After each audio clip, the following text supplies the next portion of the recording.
kembali lagi bersama saya, Laila Hamiti Fahira. Kali ini kita akan kembali membahas buku mekanika, yaitu Classical Dynamics of Particle and System, dengan mengintegrasi antara AI dengan example 2.4. Selamat menikmati. Di sini saya menggunakan AI dari Google, yaitu Gemini. Kalian tinggal memasukkan keyword Gemini atau juga bisa langsung ke opsi Gemini. Nah, di sini kita akan belajar tentang mekanika. Kita gunakan AI sebagai partner kita. Nah, di sini kita mulai dengan perkenalan atau juga mengucapkan salam. Seperti selamat siang, selamat sore, selamat pagi, atau juga bisa assalamualaikum. Seperti ini. Kali ini saya menggunakan selamat siang, maukah Anda berdiskusi dengan saya? Dan jawabannya adalah tentu saja, karena AI merupakan kecerdasan buatan yang bisa menemani kita setiap saat ketika kita susah maupun kita senang.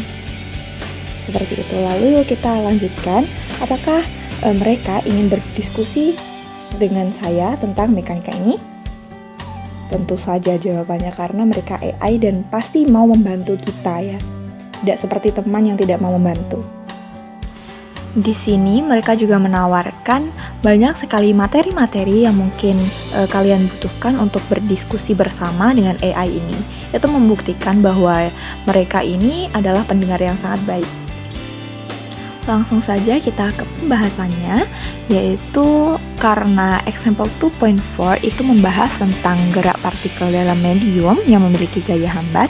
Jadi kita langsung aja bertanya pada AI ini, apa itu gerak partikel dalam medium yang memiliki gaya hambat atau resistive force yang sebanding dengan kecepatannya? Langsung saja kita dengarkan bagaimana pendapat si AI Gemini ini. Tentu, mari kita bahas tentang gerak partikel dalam medium yang memiliki gaya hambat sebanding dengan kecepatan. Gerak partikel dalam medium dengan gaya hambat sebanding kecepatan.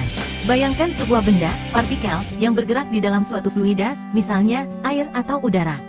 Saat benda bergerak, fluida akan memberikan gaya yang melawan arah gerak benda. Gaya inilah yang kita sebut sebagai gaya hambat. Dalam kasus yang kita bahas, gaya hambat ini memiliki karakteristik khusus, besarnya sebanding dengan kecepatan benda. Artinya, semakin cepat benda bergerak, semakin besar pula gaya hambat yang dialaminya. Contoh sederhana, misalnya, sebuah bola yang dilempar ke atas di udara. Selain gaya gravitasi, bola juga mengalami gaya hambat udara. Semakin cepat bola bergerak ke atas, semakin besar gaya hambat udara yang menghambat gerakannya.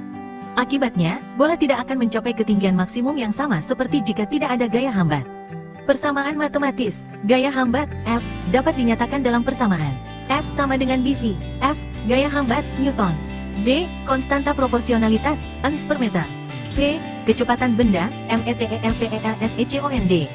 Tanda minus, menunjukkan bahwa gaya hambat berlawanan arah dengan kecepatan. Karakteristik gerak, kecepatan terminal, karena gaya hambat terus bertambah seiring bertambahnya kecepatan, pada suatu saat akan tercapai kondisi di mana gaya hambat sama besar dengan gaya yang mendorong benda ke depan. Pada saat ini, resultan gaya menjadi nol dan benda bergerak dengan kecepatan konstan yang disebut kecepatan terminal.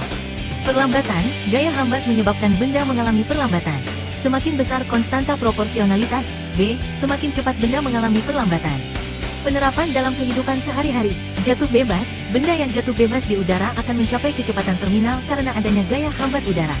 Gerak benda dalam cairan kental, misalkan, bola yang jatuh dalam cairan kental seperti madu akan mengalami gaya hambat yang sangat besar sehingga kecepatan terminalnya sangat rendah. Gerak parasut, parasut dirancang untuk menghasilkan gaya hambat yang besar agar kecepatan jatuh penerjun dapat diperlambat. Faktor yang mempengaruhi gaya hambat. Bentuk benda, benda dengan luas permukaan yang lebih besar akan mengalami gaya hambat yang lebih besar. Viskositas fluida, semakin kental fluida, semakin besar gaya hambat yang dialami benda. Kecepatan benda, seperti yang telah dijelaskan, gaya hambat sebanding dengan kecepatan. Kesimpulan, gerak partikel dalam medium dengan gaya hambat sebanding dengan kecepatan adalah fenomena yang umum terjadi dalam kehidupan sehari-hari. Pemahaman tentang gaya hambat ini sangat penting dalam berbagai bidang, seperti fisika, teknik, dan bahkan olahraga. Lalu karena di example 2.4 itu ada pembahasan tentang peluru, kita akan tanyakan, apakah peluru juga bisa mengalami hal tersebut? Tentu, peluru juga mengalami gaya hambat saat bergerak di udara.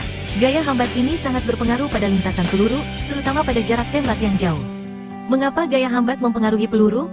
Bentuk peluru yang aerodinamis dirancang untuk meminimalkan gaya hambat, namun tetap saja ada gaya hambat yang bekerja. Kecepatan peluru, semakin cepat peluru bergerak, semakin besar gaya hambat yang dialaminya. Densitas udara, semakin tinggi densitas udara, misalnya, pada ketinggian rendah, semakin besar gaya hambat yang dialami peluru. Dampak gaya hambat pada peluru. Penurunan kecepatan, gaya hambat menyebabkan kecepatan peluru terus menurun selama penerbangan. Perubahan arah, gaya hambat juga dapat menyebabkan peluru sedikit menyimpang dari lintasan lurus, terutama pada jarak tembak yang jauh. Penurunan jarak tembak, akibat penurunan kecepatan dan perubahan arah, jarak tembak peluru menjadi lebih pendek dibandingkan jika tidak ada gaya hambat. Faktor lain yang mempengaruhi gerak peluru. Gaya gravitasi menarik peluru ke bawah, menyebabkan peluru mengikuti lintasan parabola. Rotasi peluru dapat memberikan efek stabilisasi dan mempengaruhi akurasi tembakan. Kesimpulan, gaya hambat merupakan faktor penting yang perlu dipertimbangkan dalam analisis gerak peluru. Untuk mendapatkan hasil yang lebih akurat, para ahli balistik seringkali menggunakan model matematika yang kompleks untuk menghitung efek gaya hambat pada peluru. Lalu kita tanyakan lagi, jika peluru meluncur dengan kecepatan V0 dan ada gaya penahannya yaitu F sama dengan kmv, apa yang akan terjadi ya? Mari kita analisis gerak peluru dengan gaya penahan F sama dengan K. Anda mengajukan pertanyaan yang menarik tentang gerak peluru dengan gaya penahan yang proporsional terhadap kecepatan. Kasus ini sering ditemui dalam dinamika fluida, khususnya ketika kita membahas gerak benda di dalam fluida kental. Memahami persamaan gaya penahan F sama dengan K, persamaan ini menyatakan bahwa gaya penahan F sebanding dengan massa benda M dan kecepatannya V. Konstanta K merupakan koefisien proporsionalitas yang nilainya bergantung pada sifat fluida dan bentuk benda. Analisis gerak. Ketika peluru ditembakkan dengan kecepatan awal V0, gaya-gaya yang bekerja padanya adalah gaya gravitasi, menarik peluru ke bawah. Gaya penahan, melawan arah gerak peluru dan besarnya sebanding dengan kecepatan. Persamaan gerak. Untuk menganalisis gerak peluru secara matematis, kita dapat menggunakan hukum Newton kedua.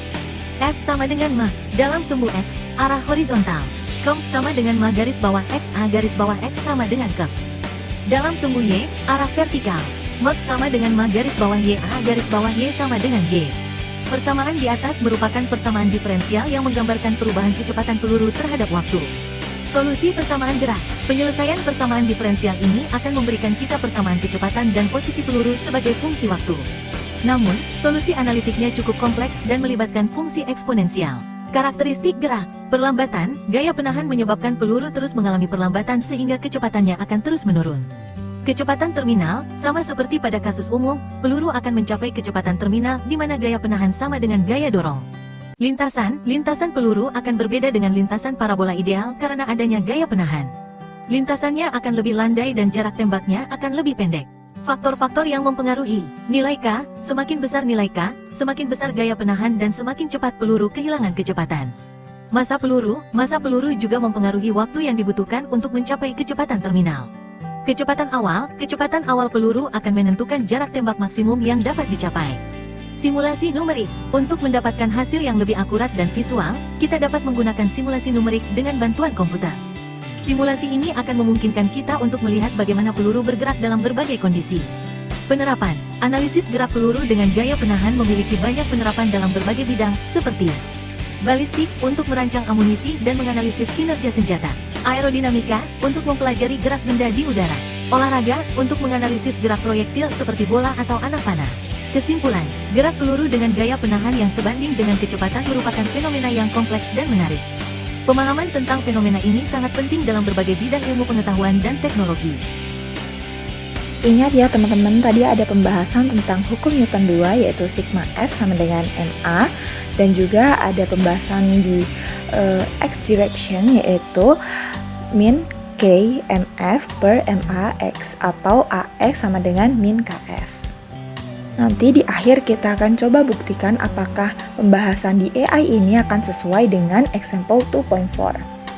Karena tadi belum ada pembahasan tentang persamaan gerak, jadi kita coba tanyakan apakah ada persamaan geraknya. Tentu saja ada persamaan gerak untuk kasus peluru dengan gaya penahan F sama dengan K. Seperti yang sudah kita bahas sebelumnya, kita bisa mendapatkan persamaan gerak dengan menggunakan hukum Newton kedua, F sama dengan ma.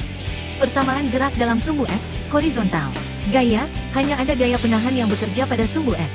Persamaan, Kemp sama dengan ma garis bawah X A garis bawah X sama dengan Kemp. Di mana A garis bawah X adalah percepatan pada sumbu X. K adalah konstanta proporsionalitas. V adalah kecepatan. Persamaan gerak dalam sumbu Y, vertikal. Gaya, ada gaya gravitasi, Mach, yang bekerja ke bawah.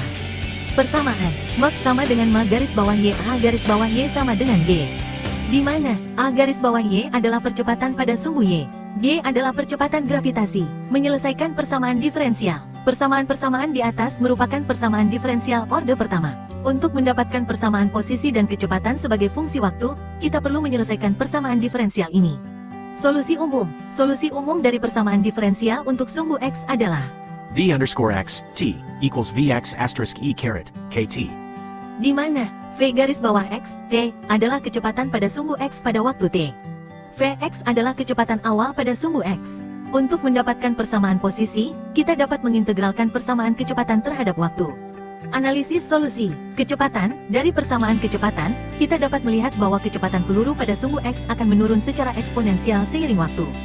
Jarak yang ditempuh peluru pada sumbu X akan lebih pendek dibandingkan jika tidak ada gaya penahan. Lintasan peluru tidak lagi berbentuk parabola sempurna, tetapi akan lebih landai dan cenderung lebih datar.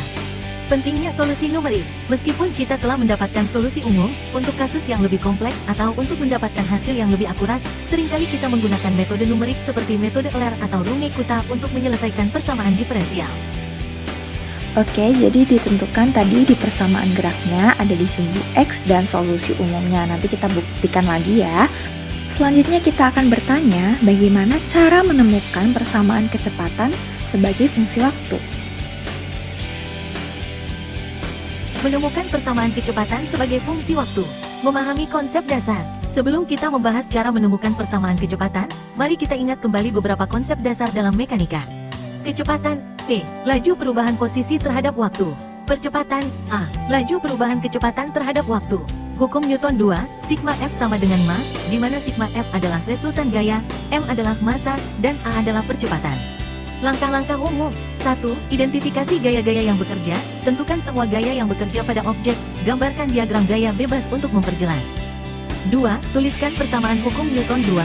Proyeksikan gaya-gaya ke sumbu koordinat yang sesuai. Tuliskan persamaan sigma F sama dengan ma untuk setiap sumbu. 3. Hubungkan percepatan dengan kecepatan. Ingat bahwa percepatan adalah turunan pertama kecepatan terhadap waktu. A sama dengan dv, det. Substitusikan persamaan percepatan ke dalam persamaan hukum Newton 2. 4. Selesaikan persamaan diferensial. Persamaan yang kita dapatkan adalah persamaan diferensial. Selesaikan persamaan diferensial tersebut untuk mendapatkan kecepatan sebagai fungsi waktu. Contoh kasus, peluru dengan gaya hambat. Kembali ke kasus peluru dengan gaya hambat F sama dengan Kemp, kita telah mendapatkan persamaan diferensial. Sumbu X, A garis bawah X sama dengan Kef. Untuk sumbu X, kita bisa menulis dv garis bawah X, det sama dengan Kef. Ini adalah persamaan diferensial orde pertama yang dapat diselesaikan dengan metode pemisahan variabel. Setelah diintegrasikan, kita akan mendapatkan V_x t equals Vx asterisk e caret kt. di mana Vx adalah kecepatan awal pada sumbu X. Metode penyelesaian persamaan diferensial. Terdapat berbagai metode untuk menyelesaikan persamaan diferensial, seperti pemisahan variabel, cocok untuk persamaan diferensial orde pertama yang dapat dipisahkan menjadi variabel yang berbeda di kedua sisi persamaan. Faktor integrasi digunakan untuk persamaan diferensial linear orde pertama. Transformasi Laplace cocok untuk persamaan diferensial linear dengan koefisien konstan. Metode numerik digunakan untuk persamaan diferensial yang sulit atau tidak dapat diselesaikan secara analitik. Pentingnya kondisi awal. Untuk mendapatkan solusi yang unik, kita perlu mengetahui kondisi awal sistem. Dalam kasus peluru, kondisi awal biasanya adalah kecepatan awal dan posisi awal. Contoh kasus lain, gerak harmonik sederhana, gaya pemulih sebanding dengan perpindahan dari titik kesetimbangan. Gerak rotasi, torsi sebagai momen gaya dan momen inersia sebagai analog massa. Gerak dalam medan gaya non-konservatif, gaya gesekan, gaya hambat. Kesimpulan, menemukan persamaan kecepatan sebagai fungsi waktu adalah langkah penting dalam menganalisis gerak suatu benda. Dengan memahami konsep dasar dan metode penyelesaian persamaan diferensial, kita dapat menganalisis berbagai macam gerak, dari gerak sederhana hingga gerak yang lebih kompleks. Baik, di sini juga ada pembahasan tentang dvx per dt sama dengan min kf. Lalu selanjutnya kita akan mencari apakah persamaan itu menunjukkan bahwa perpindahan x mendekati nilai V0 per K. Mari kita analisis lebih dalam. Pertanyaan yang Anda ajukan sangat menarik. Mari kita coba telusuri bersama. Mulai dari dasar. dv dt sama dengan A, ini adalah definisi percepatan A. Percepatan adalah laju perubahan kecepatan terhadap waktu. F sama dengan ma, hukum Newton kedua menghubungkan gaya total, F, yang bekerja pada suatu benda dengan massa, m, dan percepatan, a, benda tersebut. Mengkaitkan dengan persoalan Anda, jika kita memiliki suatu persamaan yang menghubungkan percepatan, a, dengan kecepatan, v, dan posisi, x, maka kita dapat mengintegrasikan persamaan tersebut untuk mendapatkan persamaan kecepatan sebagai fungsi waktu, lalu mengintegralkan lagi untuk mendapatkan persamaan posisi sebagai fungsi waktu. Analisis kasus khusus. Anda menyebutkan bahwa ingin mencari persamaan yang menunjukkan perpindahan x mendekati nilai V, K. Untuk itu, kita perlu membuat beberapa asumsi. 1. Gaya. Ada suatu gaya yang bekerja pada benda yang sebanding dengan kecepatan tetapi berlawanan arah, misalnya, gaya gesek dalam fluida kental. Jadi, F sama dengan Kf. 2. Kondisi awal. Kecepatan awal benda adalah V. Membangun persamaannya, dari hukum Newton 2, Kf sama dengan ma, karena A sama dengan dv, dt, maka dv dt equals k per meter asterisk v. ini adalah persamaan diferensial orde pertama yang dapat dipisahkan variabel. Setelah diintegrasikan dan diterapkan kondisi awal, kita akan mendapatkan v t equals v asterisk e caret, not per meter. Untuk mendapatkan persamaan posisi, kita ingat bahwa V sama dengan dx, dt. Jadi, dx dt equals v asterisk e caret, not per meter. integrasikan lagi. X t equals v k asterisk 1 e caret, not per meter, plus x. Di mana x adalah posisi awal. Menganalisis hasil dari persamaan posisi di atas, kita bisa melihat bahwa ketika t mendekati tak hingga e pangkat knotpermeter mendekati 0. Jadi, x t mendekati v k plus x. Oke, di sini juga ditemukan suatu variabel yang sangat penting. Dan selanjutnya kita akan mencari tahu apakah hasil akhir di example 2.4 itu benar-benar menjadi kecepatan sebagai fungsi perpindahan. Sangat bagus, Anda sudah mulai mendekati jawabannya. Persamaan V sama dengan Vx adalah salah satu kemungkinan persamaan kecepatan sebagai fungsi perpindahan. Persamaan ini mengindikasikan bahwa kecepatan suatu benda berkurang secara linear seiring bertambahnya perpindahan dengan laju penurunan yang ditentukan oleh konstanta K. Kapan persamaan ini berlaku? Persamaan ini berlaku dalam situasi di mana gaya, ada gaya yang bekerja pada benda yang selalu berlawanan arah dengan gerak benda dan sebanding dengan perpindahan benda dari titik kesetimbangan. Contohnya, gaya pegas, perlambatan konstan, perlambatan benda konstan, artinya laju penurunan kecepatan persatuan perpindahan selalu sama. Interpretasi fisik, V, kecepatan awal benda saat perpindahannya masih 0. K, konstanta yang berkaitan dengan kekuatan gaya yang melawan gerak benda. Nilai K yang besar menandakan gaya yang kuat. X, perpindahan benda dari posisi awal. Keterbatasan persamaan, gerak satu dimensi, persamaan ini hanya berlaku untuk gerak satu dimensi. Gaya linear, persamaan ini mengasumsikan bahwa gaya yang bekerja pada benda berbanding lurus dengan perpindahan. Jika gaya memiliki hubungan yang lebih kompleks dengan perpindahan, maka persamaannya juga akan lebih kompleks. Tidak memperhitungkan waktu, persamaan ini tidak secara eksplisit melibatkan waktu. Jika kita ingin mengetahui posisi benda pada waktu tertentu, kita perlu melakukan integrasi lebih lanjut. Contoh penerapan, gerak harmonik sederhana. Dalam gerak harmonik sederhana, gaya pemulih, misalnya, gaya pegas, sebanding dengan perpindahan dari titik kesetimbangan dan berlawanan arah. Persamaan kecepatan sebagai fungsi perpindahan dalam kasus ini adalah bentuk khusus dari persamaan di atas. Gerak benda dalam medan potensial, jika gaya yang bekerja pada benda adalah gaya konservatif, maka energi mekanik total, energi kinetik plus energi potensial, adalah konstan. Dalam kasus ini, kita bisa menghubungkan kecepatan dengan energi potensial, yang pada gilirannya berkaitan dengan posisi. Persamaan umum, secara umum, persamaan kecepatan sebagai fungsi perpindahan dapat ditulis dalam bentuk V equals f, x. di mana Fx adalah suatu fungsi yang menggambarkan hubungan antara kecepatan dan perpindahan. Bentuk fungsi Fx akan bergantung pada jenis gaya yang bekerja pada benda dan kondisi awal sistem. Kesimpulan, persamaan V sama dengan Vx adalah salah satu contoh sederhana dari persamaan kecepatan sebagai fungsi perpindahan. Persamaan ini berguna untuk menganalisis gerak benda dalam situasi tertentu, terutama ketika gaya yang bekerja pada benda memiliki hubungan linear dengan perpindahan. Namun, perlu diingat bahwa ini hanya salah satu dari banyak kemungkinan persamaan, dan bentuk persamaan yang tepat akan bergantung pada kondisi fisik sistem yang sedang dipelajari. Oke, kembali lagi di example 2.4. As the simplest example of the resisted motion of particle, find the displacement and velocity of horizontal motion in a medium in which the retarding force is proportional to the velocity. Jadi pada contoh ini itu membahas tentang perpindahan dan kecepatan gerak horizontal dalam medium yang gaya perlambatannya sebanding dengan kecepatannya. Pada gambar ini menunjukkan kalau saya memanggilnya adalah bullet atau peluru. Jadi dia memiliki kecepatannya V0 dan juga ada gaya tahanan atau F sama dengan kmv. Untuk sumbu X, MA sama dengan M dV per dt atau MA sama dengan min kmv. Pada Gemini juga ditunjukkan kalau gambar tersebut juga memiliki hukum kedua Newton atau sigma F sama dengan MA. Sehingga pada sumbu X itu adalah min kmv sama dengan MAX. Seperti pada gambar berikut. Karena K itu konstan, maka bisa dibuat perhitungan yang lebih mudah seperti berikut ini. Ln V sama dengan min KT plus C1.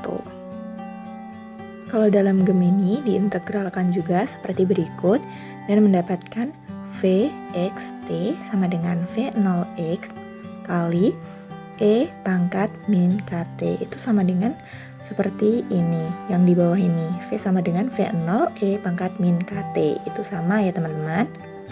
Selanjutnya untuk memperoleh perpindahan X sebagai fungsi waktu, kita bisa mengintegrasikannya lagi seperti pada buku, seperti pada Gemini, itu sama-sama diintegrasikan dan mendapatkan persamaan, yaitu kurang lebih seperti V0 sama dengan V0 per K ditambah 1 dikurangi E pangkat min KT per M ditambah dengan X0. Itu juga sama seperti yang pada buku, intinya sama, dimana X0 atau C2 itu adalah posisi awalnya. Jadi bisa disingkat lagi menjadi X sama dengan V0 per K dikali dengan 1 min E pangkat min KT. Kemudian keduanya diintegralkan lagi sampai menemukan V sama dengan V0 min Kx. Tapi kalau dalam Gemini, persamaan akhir tersebut disebut sebagai V sama dengan Fx. Tapi itu juga bisa dikasih nama lain, yaitu V sama dengan V0 min Kx. Sekian pembahasan kali ini, sampai berjumpa lagi. Bye. 그때는 선물입니다.